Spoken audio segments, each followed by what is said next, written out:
After facing multiple overlapping family health disasters in early 2021, Raina Kumra Gardiner set out to find a better way to integrate healthy, healing foods into the meals we eat. She grew up with Ayurveda and learned from her mother and grandmother that the first stop when illness strikes isn't the drugstore, it's the spice drawer.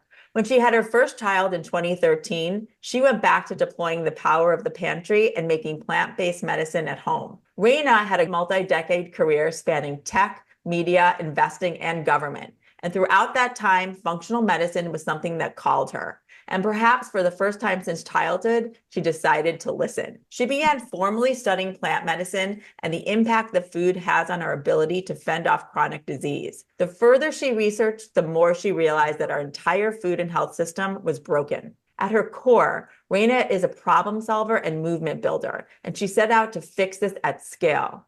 Raina believes that food is medicine, and she founded and launched her company Spicewell to bring function to your pantry and help you close the nutrient gaps in your and your family's diet. She started a movement and a business to move better eating forward and to bring you the smartest, healthiest food. There is so much to dig into. Let's get going. Hi, Raina. Hi, guys. So good to be here. We are so excited to start talking. And let's start with, what is Ayurveda? Okay, so Ayurveda is two Sanskrit words put together, Ayur and Veda. Veda is the science of, and Ayur is life. So we have the science of life. And I explain it as yoga for food and lifestyle, for everything else that we do, because everyone pretty much understands that yoga is a practice that if you do every day, you will maintain health. And that is exactly what Ayurveda is. If you do it every day, you'll maintain and improve your health. And you grew up in an Ayurvedic household with your mom leading the way in that sense. Yeah.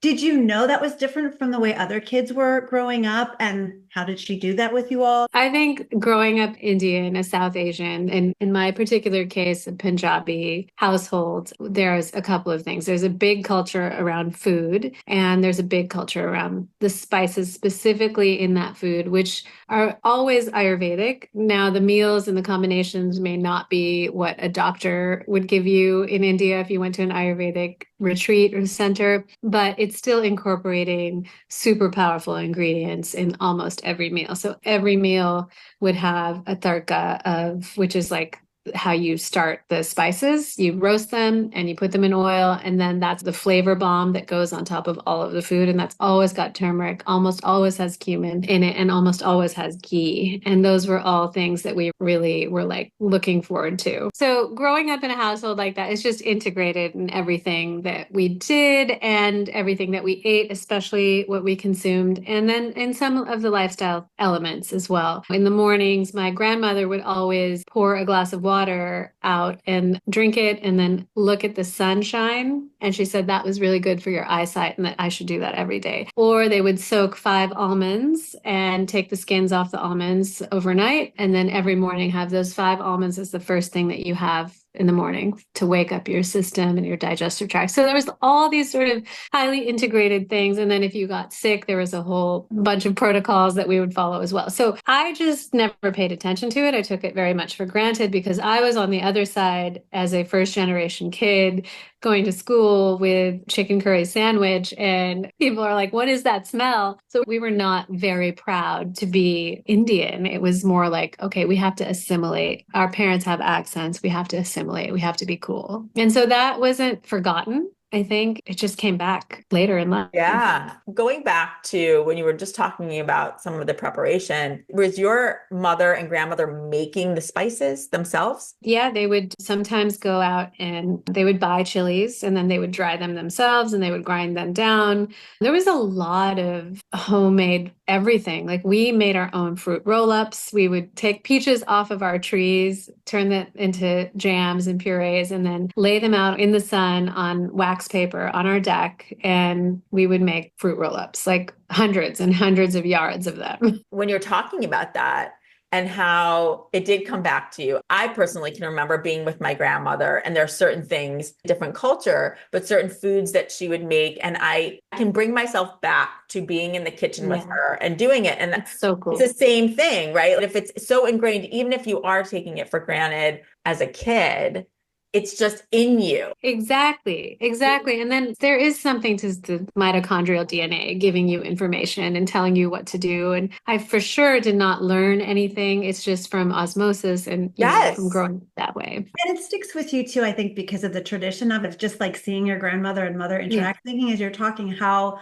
we don't really do that enough anymore. Like maybe when we make our Thanksgiving dinner, we'll go to mom and ask how you made the turkey, but there's not always that same connection of tradition and the why of it, which is what's so fascinating to me about this conversation and what it does to not only the body. I always thought of spices as just a flavor, right? But start thinking about how much more there is to it.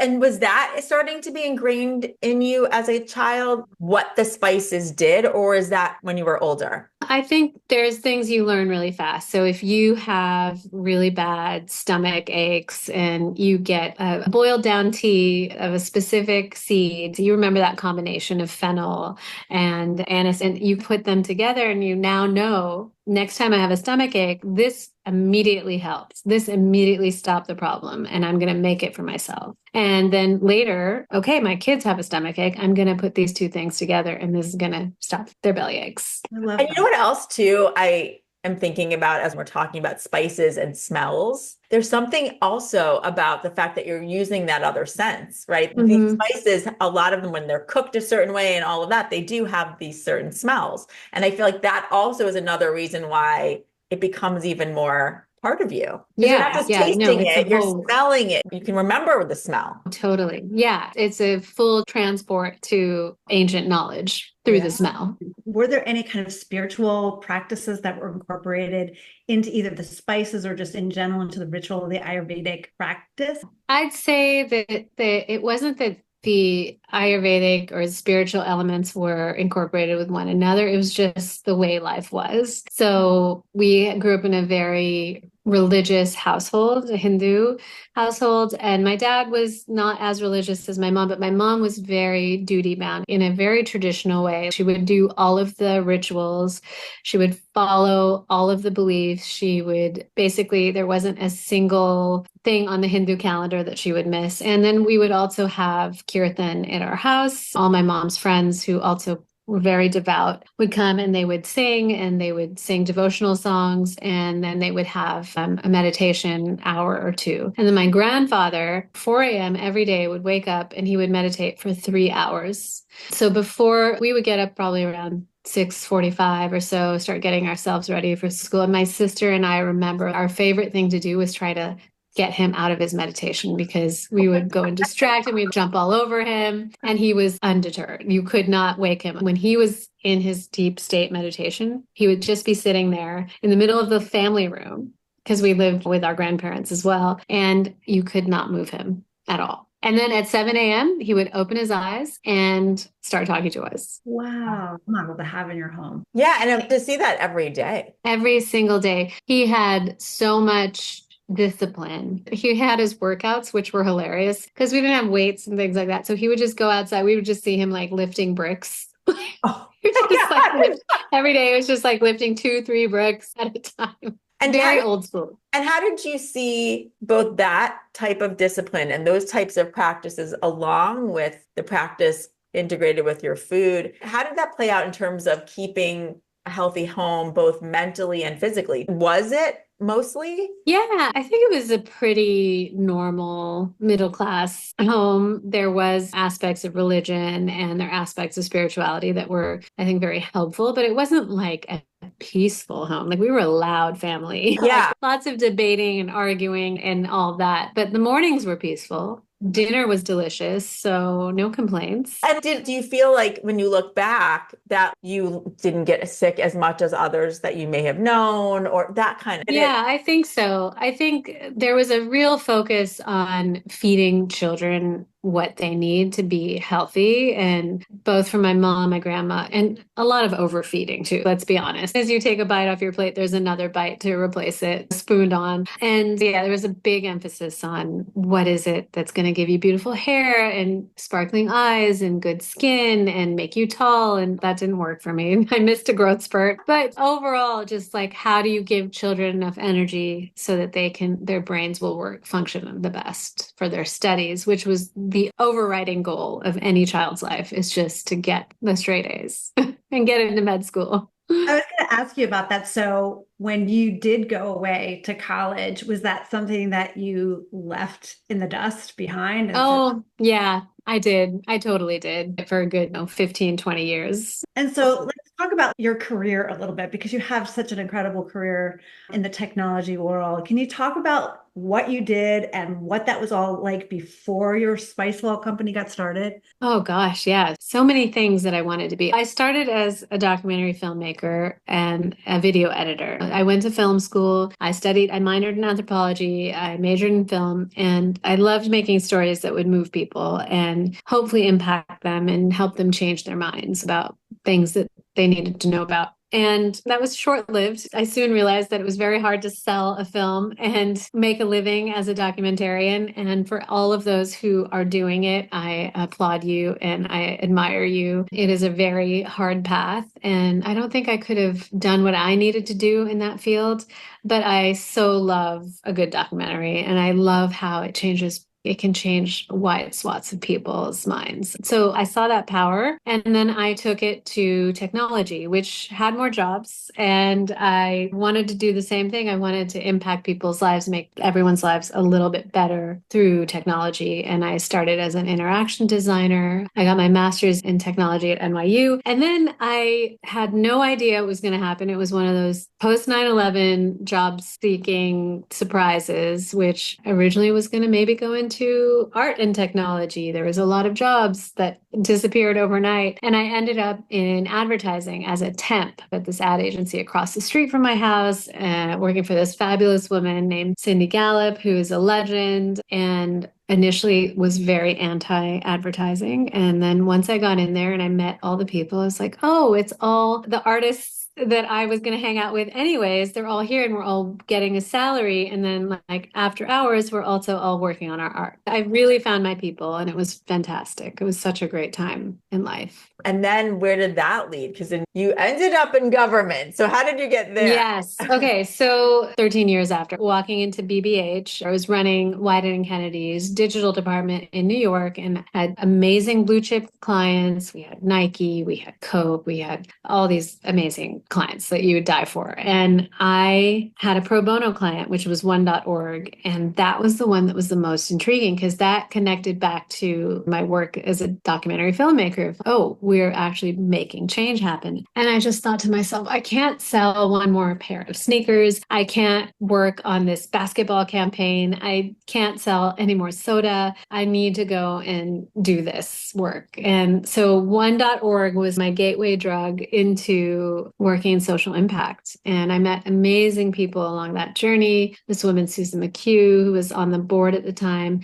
And a couple of years later, I went and started a nonprofit in Africa called Light Up Malawi that was all about solar training. And instead of shipping people from Europe and California to go install a solar panel, it's basically a circuit. Anyone can learn how to do it. So we developed curriculum, and then that got acquired by a larger nonprofit and became part of community education. But then I had a run-in with another woman named Katie Stanton. She had just joined the State Department. She said, State Department needs more people like you. And I was, okay, what should I do? And she made a couple introductions, and I had a job at State Department. And so that's how that happened. And I was working in digital diplomacy. And then like a year and a half after that, Susan McHugh, who I worked with at one.org, was on the board of the Broadcasting Board of Governors, which is the largest international media network. It's Radio Free Europe, Voice of America, Radio Sawa, all of U.S. international media. And she and a few other people, Walter Isaacson and Alec Ross, recruited me to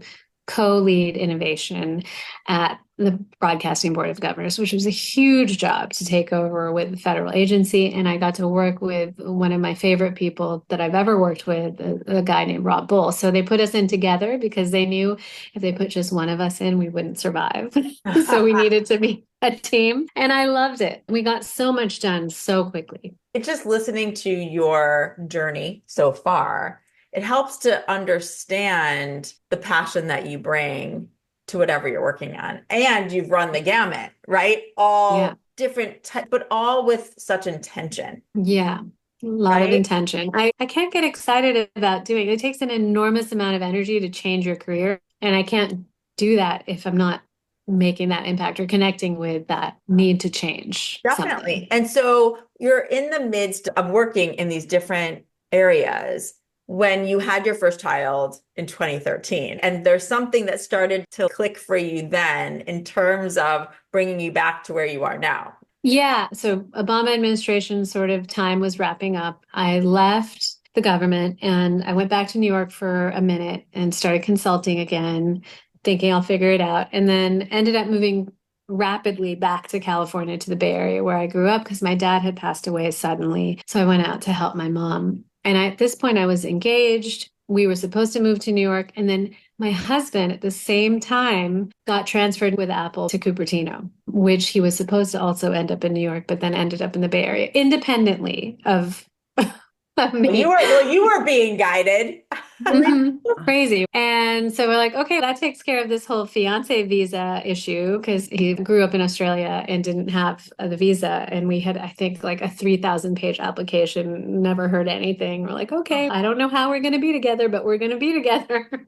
And so that happened. And then I joined a startup because I was in Silicon Valley and I followed in one of my investments that I was pretty passionate about and joined as the CMO. And that was Maven. And Maven was a platform for users to use their apps and download apps and install apps and receive in exchange for their time and their eyeballs mobile data credits. So instead of paying for your prepaid phone, you would do this. So we launched in India. It was very successful. We had 5 million users, and then we were on our way to the US. And then one of our investors blew up the deal and basically forced us to shut down, even though Google was wanting to acquire us. So it was like one of those, such a near miss. We toiled for 4 years and we would have had a really great story. And then I learned this. Not everyone in Silicon Valley is ethical. And that leapfrogged me to the investor side of the table at a mid-year network where I was leading the portfolio on technology ethics and trying to instill a movement and build a movement in Silicon Valley to think about the unintended consequences of our products. And so that became my next new mission. And I worked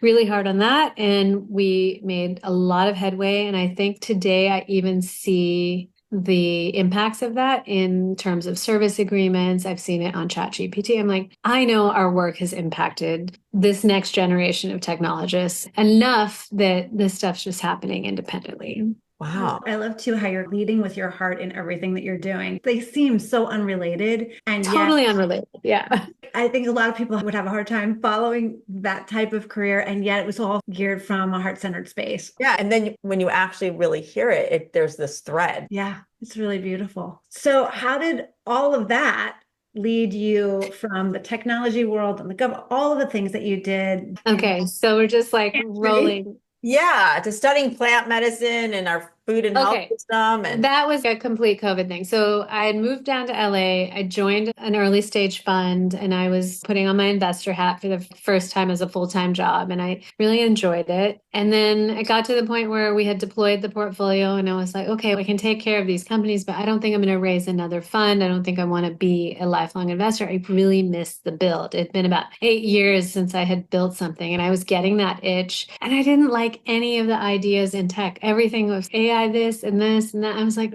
so boring. I don't want to do that. I've thought about that field far too deeply for so long and I'm just over it in a way. So I was looking for something else. So one, I created some space to look outside of what I had labeled myself as a technologist. It was hard. I was going to say that is not easy. No, it's not, because you just get in your own way. And then if you take off all of your labels and take off all of your hats, and then you feel like naked, you feel like you don't know who you are. There's all this sort of identity wrapped up into every decision that I wasn't accustomed to, because usually I keep moving careers that I have no crust. And I had crust at this point. I was like, okay, I've been doing this stuff for a while, and I've been in tech in different aspects of it, but for a very long time. And I wanted something else, but I didn't know what. And then the pandemic hit. And then my husband had this knee surgery he'd been putting off. He had to get ACL, LCL, MCL, all of it replaced. And we finally did it. It was that point in COVID where it was like actually okay to do that. And it was easy to get his surgery slot because not that many people were scheduling surgeries. And so I brought him home from his surgery. And then just maybe an hour later, my daughter and my son were in a bike accident. They were actually thrown out of a cargo bike. My daughter broke her collarbone and she was 5 years old. And then my son all banged up and he was 7. And then I was like, oh my God, what are we going to do? Because she could not get out of bed. She was in so much, she couldn't even breathe without being in pain. Oh. And it's so hard. And then my husband had his leg all pinned up and couldn't move. So we had 14 EMTs in the house. Like it was just chaos.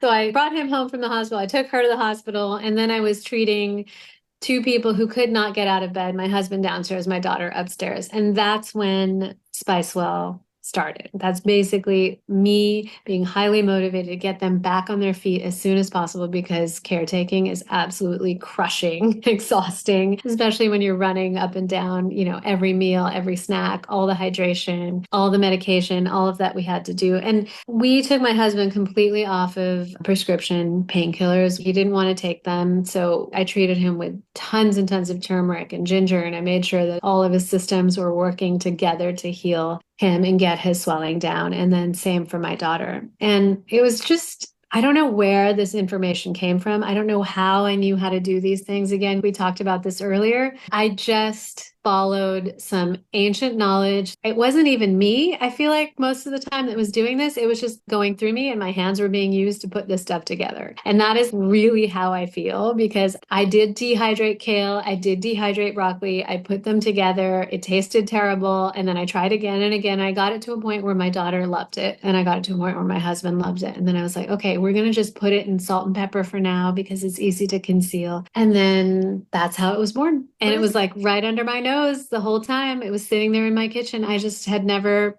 made my hands do that.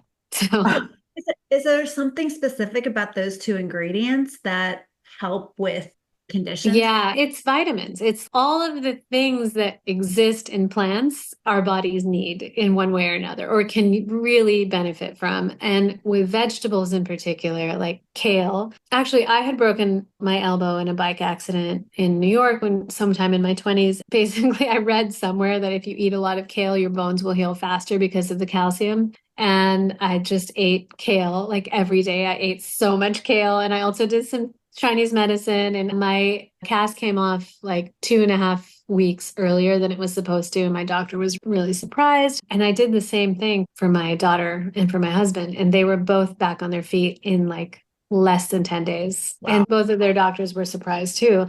And it was the nutrition. It was 100%. It's vitamin A, vitamin C, all of calcium, iron, all of the things that their little cells needed. And you think about it on a cellular level and you're like, okay, what am I going to give to this cell? Not what am I going to give to this person? And you talk too about using the real ingredients in a way with real food rather than taking a pill. Yeah, absolutely. And there are plenty of studies that show if you take a synthesized lab created vitamin, you only absorb about 20% of it. Your body can't really utilize all of it. It's not organic material. It's missing phytonutrients. It's missing all of the sort of magic of what broccoli itself can do. But if you take something from a vegetable-based source, you take something that's real food, during the digestion process, if you eat it, you actually absorb 70% of it. So it's just a no-brainer that you should be eating your vitamins from real foods. Is there a difference between eating a whole vegetable and then a spice version of that. Oh, yeah, definitely. I still think everything that we've done with Spicewell is just to add that little extra to an already healthy diet. But yes, eating a fully fresh vegetable now would still be better than taking a dehydrated vegetable in high concentration later. But what's happening with our soil, which is so sad, is that 25 years ago,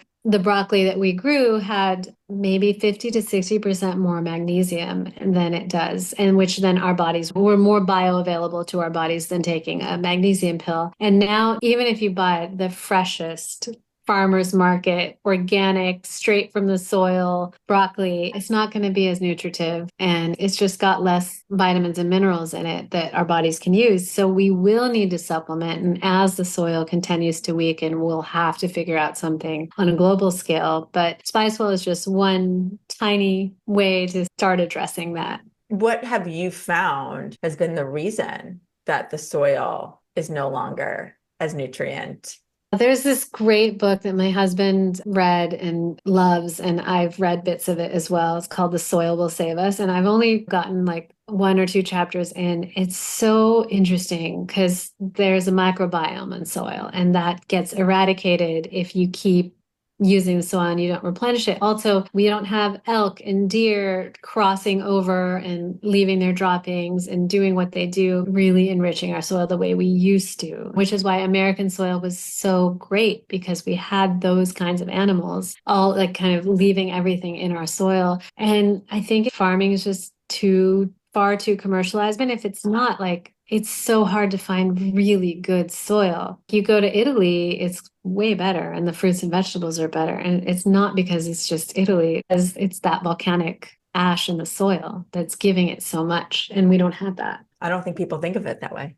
I never would have thought of that. Let's talk about Spicewell products then. What are those core products that you've created and why are they so special? Yeah. Okay. So we started with just a salt and pepper, and it was really designed to be a replacement for salt and pepper. And the vitamin profile on both the salt and pepper is made out of 12 organic vegetables. And that's maitake mushroom, shiitake mushroom, kale, broccoli, cranberry, sunflower seed, just anything that we could find that would have really great nutrition. And it's iodized with kelp, which is a better absorption. And I think we started with salt and pepper because it's very easy to conceal the flavor of the vegetables in those two things. They're very strong flavors. The salt, I also pulled down the sodium 30% because there's a lot of people in my life that couldn't have a ton of sodium, and this allowed them to use it a little bit more liberally. And then the pepper is blended with turmeric. So that's an Ayurvedic magical recipe that really helps with both absorption and allows the curcumin from the turmeric to actually perform its anti-inflammatory actions, which you can't do if you just take a curcumin supplement or you just eat turmeric on its own. So you really need to have the presence of pepper, which slows down the hydrochloric acid in your body, which allows the curcumin to stay in your body longer. Otherwise, you digest it so fast. And so that's an ancient Ayurvedic recipe. And I always think about it. I'm like, how did they know? They didn't have microscopes. They didn't have blood tests. Like, how did they know to do that? The only explanation is magic. Yeah, I agree. Like somehow somebody was downloaded with that. And Yeah. they did. And then they tried it and it worked. That's exactly how I felt. I felt like something was being downloaded into me. I had no idea. I was like, I don't know where I'm coming up with this shit. I'm just doing I know that this and this work together in this specific proportion. Like how, I don't know. That is crazy. Yeah. And then basically 6 months later, I had a product in market. I had Mark Hyman on our advisory board. I had Ann Veneman, who used to run the USDA and UNICEF World Food Program and sat on the board of Nestle, and all these amazing medical advisors, rheumatologists and nutritionists. And we just had this wonderful, healthy alternative to what is actually really necessary. Because if you look at salt, everyone thinks it's a very innocuous ingredient: table salt, iodized salt, Morton's. There are 4 extra ingredients in there, like sodium, aluminum, sugar. There's dextrose usually in there as well. It's a mess. And this is the most commonly used ingredient in the American food supply. Millions and millions of pounds are used in food service, are used in grocery items, are used in packaged goods. And it's terrible for us. We could do so much better if we just replace that one ingredient. So would your dream be that Spicewell be that replacement? Absolutely. Yeah, we're going for it. Yeah, you are. And Does it taste any different? No, so the salt and the pepper really taste, function, act, feel just like salt and pepper. It looks a little different, so we call it a golden salt and a golden pepper, but it does everything salt needs to do for a meal. And it's great for cooking and it's great for seasoning. And then we introduced a sea salt that is hand harvested in Mexico with our B Corp certified partners, which is their amazing women-led co-op. I love them. And they do everything by hand and they don't use any plastic in their supply chain, which was a requirement because so many sea salts are just plagued with microplastics. And ours are tested lower than the 3 leading brands in microplastics and higher in minerals because they dry them on limestone beds, which just soak up all the calcium and the magnesium and the potassium. let's just reflect for a moment. You went from being a documentarian to working in advertising and tech and the government. And then here you are now, and having some of that obviously experience overseeing large teams and investing and understanding that process. But now packaged goods and food. I know. Could you? It's unbelievable. I never thought in a million years I would have a CPG company or do anything really in food other than eat it. So it's as much of a surprise to me. And you're following that flow and you're continuing to make an impact. And one of the things when you talked about how salt is the most commonly used product in our American diet, what have you also seen from that salt that has had a ripple effect in terms of Americans and their health? Oh, so much. The real problem in America isn't the salts, it's the sugar. And the sugar is also in everything. And now the sugar is in the salt. Seriously, pick up your Morton's and see, or pick up whatever iodized salt you have and check the ingredients. It's not just salt. And a lot of those things cause inflammation. A lot of those ingredients cause respiratory issues. So much that's problematic. Wow. Yeah. I actually think just even that for people listening or watching is super eye-opening. I am sure most people have no idea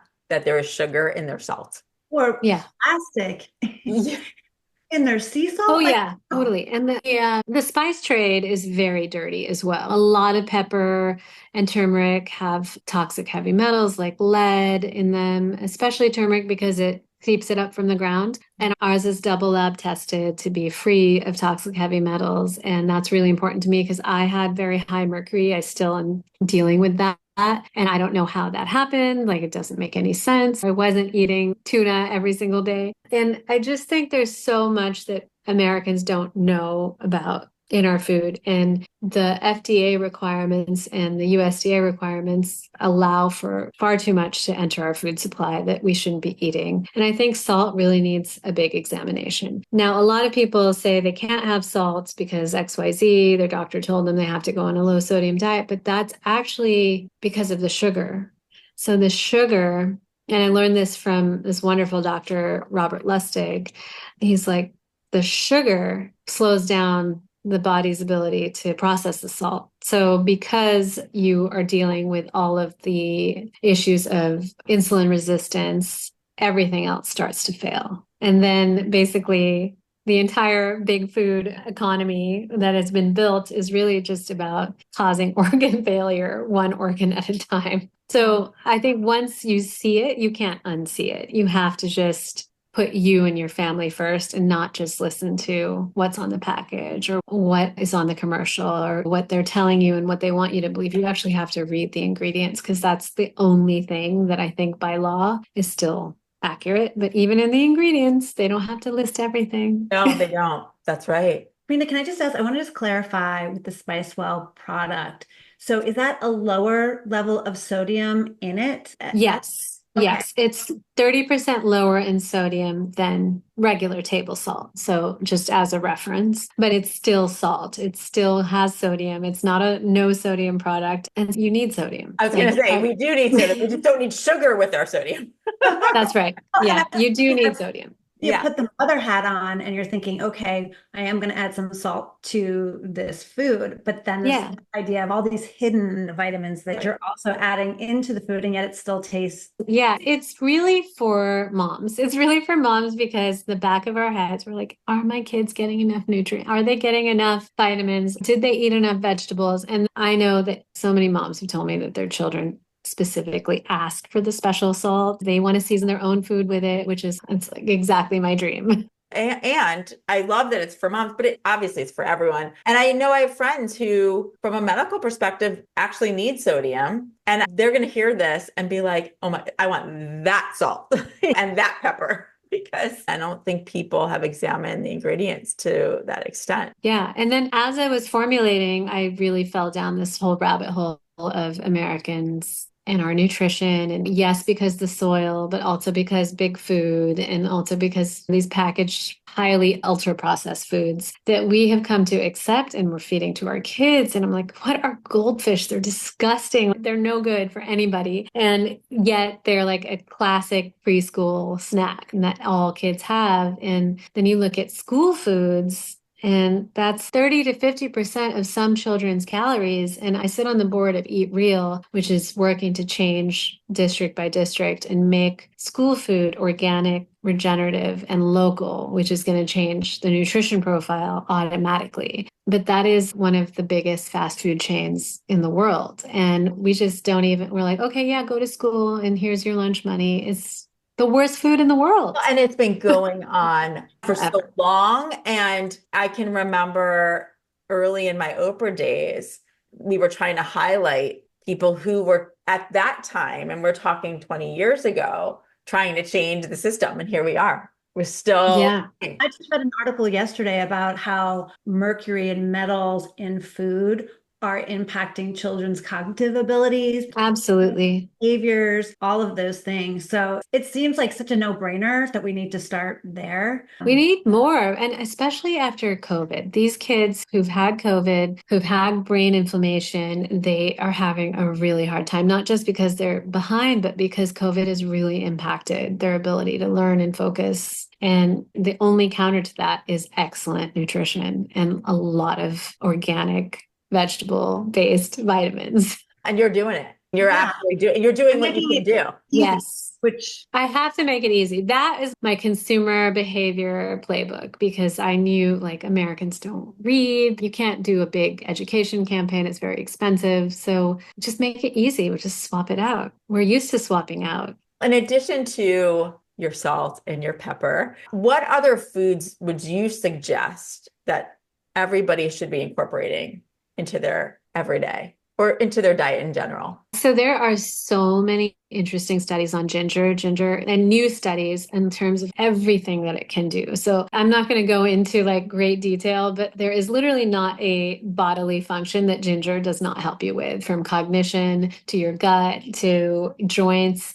And both ginger and turmeric are amazing in how in their rhizomes and how they grow and like all of their properties, but they keep finding more and more that ginger does. It's like it's still like undiscovered. So I just think I have ginger every morning in my tea. I powder ginger in my tea, and I have the mix of galangal and 3-4 different gingers. And it's just like a great way to wake up. And I think it's something everyone should have more of in their lives every day. It's just ginger and turmeric for sure. I'm just thinking about our audience, and you say it's almost like a download, the idea for Spicewell. Could you just talk a little bit more about that? What did that feel like? What inspired you to actually act on that download? So I just remember being in my kitchen thinking, okay, I just want my family to be better. I just want my daughter's pain to stop. What do I need to do to make her pain stop? And I just closed my eyes And all of this just came to me. And I started taking out all my ingredients and I went to the garden. I chopped down all of the vegetables that I thought would be helpful. And I was like, I know she's not going to eat the vegetables. She's definitely going to throw them at me. So I need to find a way, like what format. So I tried smoothies. It was a lot of really rapid experimentation, but I had all the pieces. I just knew that's what she needed. And then when I got it dehydrated and powdered and tasteless enough to put into everything, I hide it. You're just like a mom hiding vegetables for everybody. I think that's when all the combinations started to get downloaded a little bit more. And then it became very specific proportions. And I was like, I don't know. I don't even know how I know to do this, but I'm just following the flow. There was an absolute flow through me while this was getting put together. And it was like, I wasn't just thinking about my daughter or my husband. I was literally thinking about very specifically her collarbone. And then I was thinking about her pain and I was thinking about the inflammation and what that looked like. And I was thinking like, you just go deeper and deeper. And then I was looking at her little bone cells that were all cracked. And I just asked the universe, what is it that she needs to heal fast? And that's how we came up with it. Had you ever had another experience like that before where you would ask? Yeah, maybe, but it was all in tech. It wasn't with anything physical or organic. So it wasn't really the same experience. As a little kid, I was always taking herbs and like plants and crushing flowers and trying to make perfume. My mom said that as a kid, I was always doing little witchy stuff. And so there was some history of that, but I don't know. But even just that being able to receive and hear from the universe in general, has that been something that you've been able to do at certain key moments in your life? Yeah, definitely. I think that I can do. And it's very similar to being in a flow state. I think with Spicewell, what made it different and so special is that it's using real things, like very tactile, and you eat it. Whereas opposed to a film or an idea for a new tech product, it feels a little bit more in your head. Yeah, there was definitely a download. There was definitely a flow state. I think it was also being 40 something and seeing I had all these ideas at one point that I didn't execute on, and then seeing that idea come again and realizing, okay, if I don't grab literally by both horns, if I don't grab this idea and hold on to it, it's also going to pass. And I've seen so many ideas pass and then come into fruition another way. And so it was also that at the same time where I was like, okay, I have to do this. Well, it's like in your prior jobs and your career had brought you to that moment where you could take all of that experience that you had.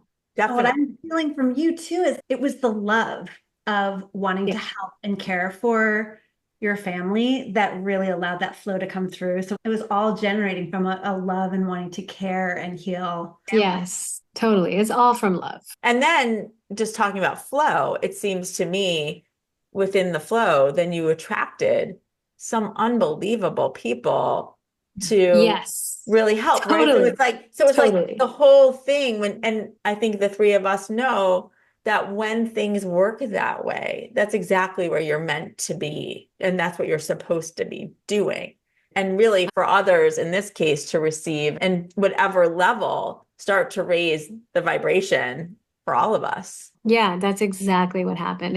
It just dropped and it was mystical and spiritual and it was very energetic. People could definitely feel that. But yeah, we made so much happen in such a short time. Is there any advice that you would give, Raina, like for people who are listening, who are thinking, oh my gosh, I'm just not in the right job for me. I'm not doing what I really want to be doing in my career right now. And who might be listening with admiration at your ability to flow from one job to the next. Is there anything that you would say to someone who's looking for that sort of purpose-driven work? Yeah, save up about 6 to 8 months of salary and put yourself on a sabbatical for 2 months while you figure it out, because there will always be something that comes. And I hate to see people trapped in jobs. I hate to see people living their lives in a way that is far less than what they dreamed of as children. And if you have the ability to save up and take the leap, but don't do it without saving up. Then you can't be creative. Yeah, it allows you that cushion of Absolutely. knowing you're okay and you can take that time and just Yeah. eat Yeah. freely. But if you decide you want to transform your life, it starts. It just starts. You just have to decide. So Oh, true. And speaking of transformation, in terms of stories that you know, and obviously you saw the healing that happened in your own family by utilizing different spices and food. Mhm. Have you heard of other transformational types of stories from people using Spicewell and just Ayurvedic practices? Yeah, I like that Spicewell has been a bit of a gateway, like an entry point, level one of an Ayurvedic journey. It's the pepper and turmeric for a lot of people. I have had people call and tell me and email me all the time, customers, that their gut health has improved after using this every day for 8 weeks, and their digestion, like they have it in the morning on their eggs. It's really good on eggs. And they had it in the morning and they're like, I now have regular bowel movements. I was like, that is TMI. That's, but you know what? Yes. Yes. It's so effective. It's so impactful. And I just feel so much better. And it's little stuff like that. And then especially hearing about the kids requesting it. It was like, yes, we've tricked them again. And it's such an easy swap.